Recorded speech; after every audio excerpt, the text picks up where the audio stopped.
So I have a very unpopular opinion, and I just don't want to be crucified for it, but I want you to hear me out.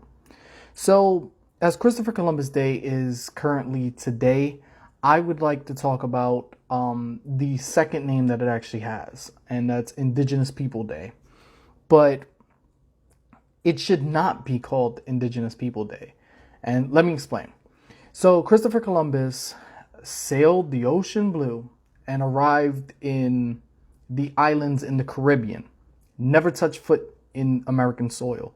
So, why do we actually, you know, cast bigger light on the people of the indigenous Americans, where in actuality, we should be giving this to the indigenous people of the Caribbean as well as my Afro Latino people, or just my Afro people in general in the Caribbean, because it's our history.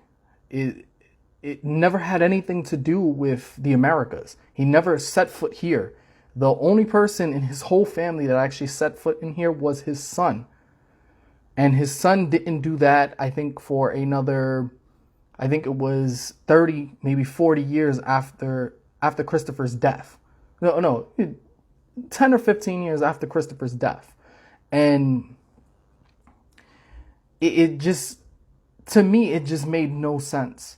And I don't know who actually deemed that it would be Indigenous People Day. And this is not me trying to throw shade, because, you know, the indigenous people of America do deserve a day, but they do not deserve Christopher Columbus Day.